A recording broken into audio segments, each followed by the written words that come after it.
Cielo nublado en la ciudad de La Plata, 14 grados la temperatura, 76 el porcentaje de la humedad, se prevé una máxima de 18 grados. En instantes vamos con los mensajes de la gente, muchas gracias. Gente que nos está contando que en el interior profundo de la provincia lamentablemente estaba feo el tiempo. No es que aquí esté lindo, pero en esos lugares hay bastante agua y está lloviendo. Estamos en contacto con el diputado nacional y economista Marcos Lavagna. Marcos, gracias por atendernos, buen día.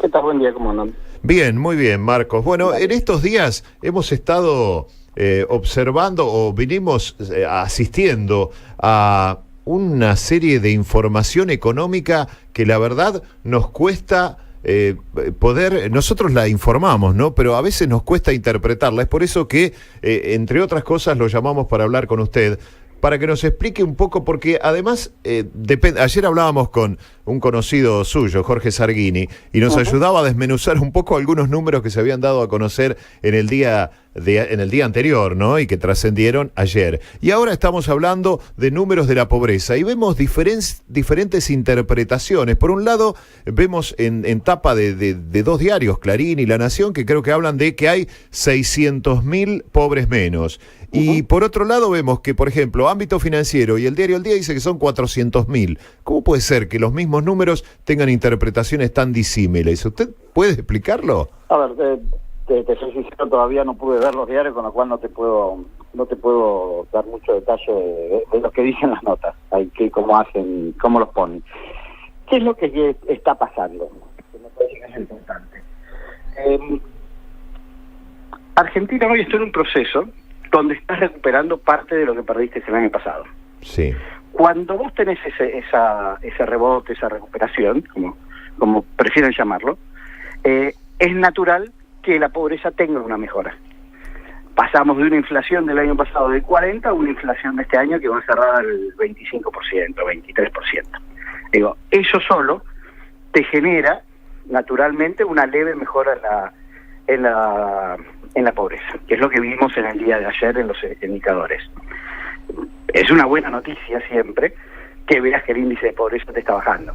Ahora, uno tiene que mirarlo un poco más largo y ver, bueno, este proceso de disminución de la pobreza, ¿es algo circunstancial o es algo ya que vino para quedarse? Y todavía es una recuperación muy débil, porque en realidad vos lo que tenés ahí es una baja de el pobre que entra y sale muy fácil de la pobreza. Que un mes, la pobreza en Argentina se mide por una línea que es un nivel de ingreso. Si tenés un peso más de ese nivel no sos pobre, si tenés un peso menos sos pobre. Entonces, de un mes al otro, las familias van variando su ingreso. Entonces, lo que te cambió fue el porcentaje ese de gente vulnerable que entra y sale muy fácil de la pobreza. Para realmente estar combatiendo la pobreza, lo que tenemos que hacer es tener un programa que te pueda ir atacando lo que es la pobreza estructural en Argentina, que ya hace muchos años que viene por encima del 25%.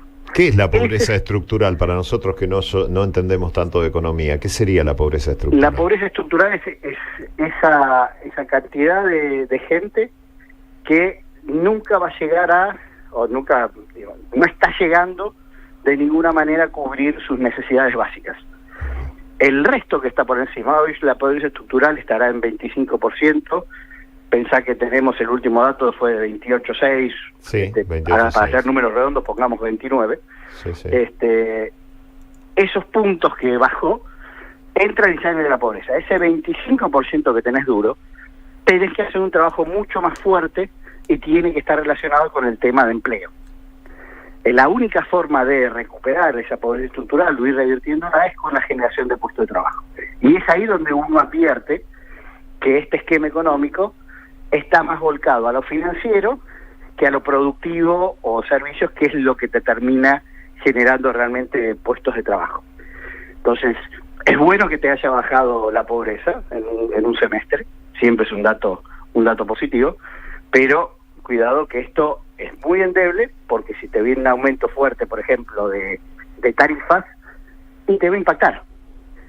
Y no te va a solucionar el problema de la pobreza estructural, que es donde hay que trabajar, ¿no?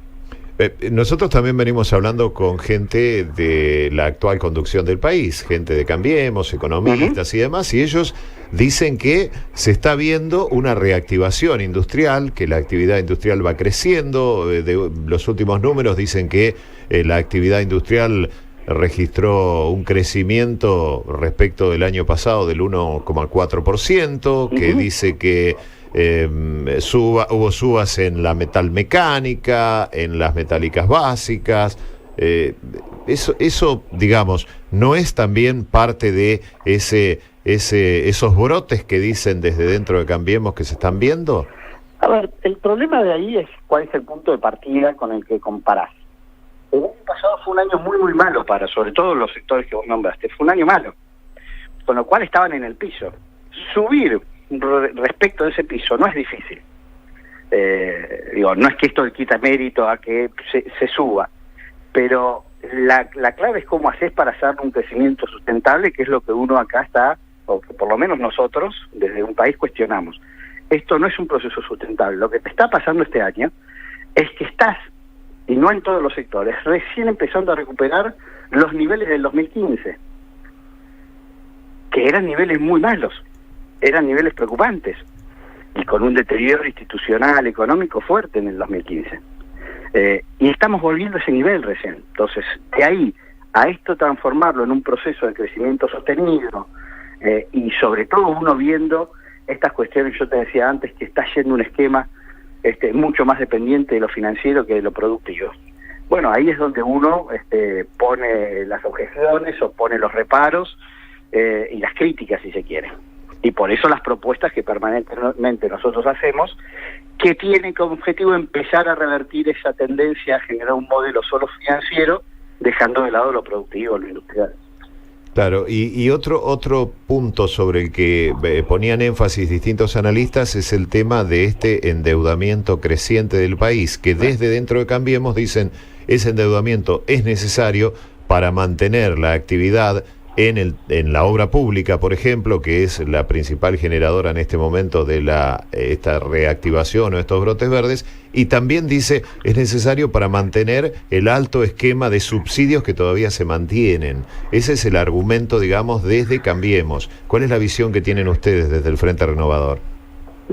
A ver, la deuda en sí no es ni buena ni mala. El problema es si se transforma en un modelo económico, que es de qué dependés. Y cuando vos haces esquemas financieros con déficits fiscales muy altos, lo que te termina pasando es que dependes permanentemente de el endeudamiento. El gobierno anterior dependía de la emisión monetaria. Digo, un esquema o el otro, si vos no los empezás a cambiar a tiempo, siempre te generan distorsiones y siempre tienen después impactos sociales muy negativos. El problema que estamos viendo es que la deuda, el ritmo de crecimiento de la deuda es muy fuerte, y por el otro lado los déficits fiscales, que son en definitiva los que tenés que bajar para no seguir dependiendo de la deuda, siguen estando en los mismos niveles muy elevados que dejó el gobierno anterior. Entonces, cuando uno ve la combinación, te genera de vuelta este problema que te hablábamos al principio, de modelos financieros en vez de modelos productivos. Necesitas permanentemente ajustar tu economía real para poder pagar los intereses de la deuda que vas generando.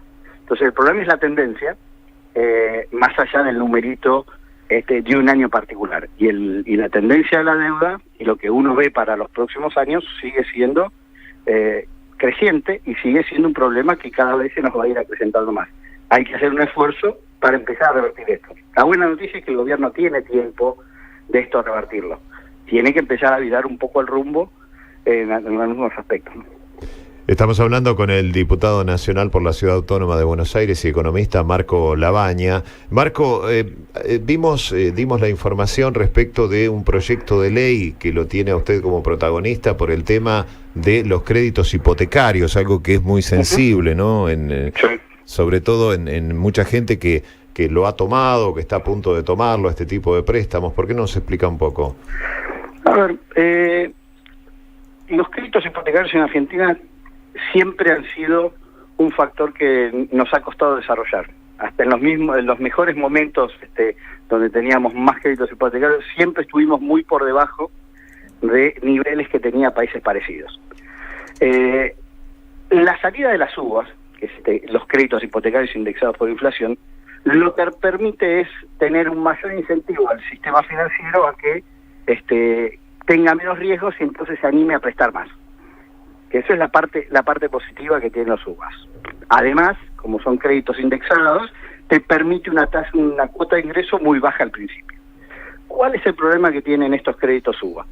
Cuando vos tenés en algún periodo que la inflación te supera los salarios, empieza a generar un descalce, lo que cada vez tenés que destinar de tu ingreso para pagar el crédito hipotecario cada vez es más grande y te empieza a complicar otras cosas. Lo hemos vivido, claro, por ejemplo, en la crisis del 2001-2002, donde el Estado al final tuvo que hacer la especificación asimétrica, teniendo esos costos muy grandes. Entonces, lo que hice fue presentar un proyecto donde se arma un esquema donde el crédito hipotecario se ajusta, la UVA se ajusta por la variación del salario. Entonces, vos nunca vas a variar tu porcentaje de salario que tengas que destinar al crédito hipotecario. Claro. Esto vas a tener periodos donde le vas a pagar un poquito más y periodos donde vas a pagar menos, pero en el largo plazo siempre vas a estar pagando lo mismo. Y esto te evita tener cualquier riesgo de los descalces, cualquier riesgo de que tengas una crisis importante y termines teniendo una burbuja inmobiliaria y termines perdiendo la casa. Busca suavizar cualquier tipo de riesgo que tengas y motorizar más aún el mercado de créditos hipotecarios. Bien, este proyecto acaba de ser presentado. Lo presenté el día lunes, si no me estoy equivocando. Claro, bueno, por eso, o sea, tiene todavía un proceso por cumplir, ¿no? Es simplemente es un proyecto. Ya que va a tener un proceso, pero yo creo que es una muy buena herramienta para ayudar a potenciar la toma de créditos hipotecarios y sobre todo para dar certidumbre a las familias de que si saco un crédito hipotecario yo no voy a pagar nunca más de este porcentaje de mi sueldo en destinar créditos hipotecarios. Aunque venga una crisis, aunque venga una caída del salario real muy fuerte, yo siempre voy a pagar lo mismo como porcentaje de mi salario. Eso va a dar mucha tranquilidad y perspectivas para adelante. Ojalá, porque la gente que toma este tipo de créditos precisamente es aquella que realmente lo necesita y que no tiene tanta espalda como para soportar un cimbronazo, ¿no? Mira, nosotros hicimos un ejercicio que era suponiendo que en el año 95 se sacaba un crédito hipotecario en estas condiciones. Y vos veías que en momentos de crisis, no solo en el 2001, sino también en el 98 hubiera pasado, tu relación de cuota a ingreso que tenías que pagar por el crédito hipotecario te saltaba muy fuerte, llegaba al 35% de tu sueldo se te iba para el crédito hipotecario. Acá estamos hablando de que nunca te va a pasar el tope del 25%, que es lo que tenés cuando sacas el crédito, ¿no? Yo creo que es una herramienta muy muy válida y muy positiva de vuelta para dar certidumbre. Estamos hablando con Marco Labaña, economista y diputado nacional por Buenos Aires, por la Ciudad Autónoma de Buenos Aires. Nosotros salimos en más de 20 radios en la provincia y bueno, le hago una pregunta sobre la campaña, especialmente aquí en la provincia de Buenos Aires, ¿no? ¿Cuáles son las expectativas de aquí a octubre, teniendo en cuenta que hay varias encuestas que andan dando vuelta por allí que dicen que hay un tránsito de votos de estos sectores medios hacia esa tan mentada polarización, ¿no? Por un lado Unidad Ciudadana y por otro lado Cambiemos. ¿Cuál es la óptica de ustedes desde un país? Sí, a ver, yo también he leído las encuestas. Yo te soy sincero, creo que no cambia el trabajo que nosotros como oposición, el trabajo que Sergio Massa tiene que llevar adelante, que es recorrer y tratar de explicar cuáles son los puntos que nosotros encontramos que no funcionan hoy, y el por qué tampoco es bueno volver al pasado. En el presente tenemos muchas complicaciones y esta recuperación de economía o este rebote de la economía que veíamos antes no termina llegándole a la gente. Estamos yendo a una economía que cada vez se concentra más en poca gente. Entonces, el trabajo nuestro es cómo recorremos, cómo explicamos esto, cómo hacemos propuestas alternativas para no caer simplemente en está mal lo que están haciendo y no proponer nada, porque eso, si se quiere, si no sería muy fácil de decir no, está mal y ya está. Y explicar también que esto no es una elección presidencial, esto es una elección donde se votan legisladores, que en definitiva es cómo va a ser el tratamiento de las distintas leyes en el Congreso. Yo no creo que una mayoría oficialista sea buena, ya la hemos pasado muchas veces en la historia, donde vos tenías un partido dominante y hacía lo que quería, y se cerraba en una visión única y no podía escuchar. Y tampoco es bueno ir a una posición que lo único que hace es decir no, y poner palos en la rueda y no termina contribuyendo a, bueno, si hay algo que está mal, ¿cómo hacemos las correcciones? No simplemente decir pongo un palo en la rueda y listo. Y nosotros somos esa expresión, somos la expresión de si decimos que algo está mal, vamos a tratar de tener una actitud siempre colaborativa, de decir corrijamos el rumbo de esta manera, con estas herramientas. Ser una oposición realmente responsable, con ganas de ayudar a que las cosas salgan bien, ¿no? Eso es lo que el desafío nuestro es explicarlo y que la gente nos acompañe con esto. Bueno, en este escenario no es tan fácil, pero hay que trabajar mucho. Diputado, le agradecemos que nos haya atendido, que tenga usted un buen día. No, por favor, gracias a ustedes. Hasta luego. El diputado nacional y economista Marco Lavagna, el apellido ya lo involucra con el tema económico, ¿no? A partir de su padre, bueno, hablando desde el punto de vista de un país y ayudándonos también a entender algunos números, ¿no? Porque hay un bombardeo tal de números por estos días que uno trata de consultar a aquellos que se dedican a la economía, a ver si nos pueden explicar, más allá de que cada uno lo explica desde el punto de vista que cree que es el conveniente, ¿no? Que eso también es bastante subjetivo.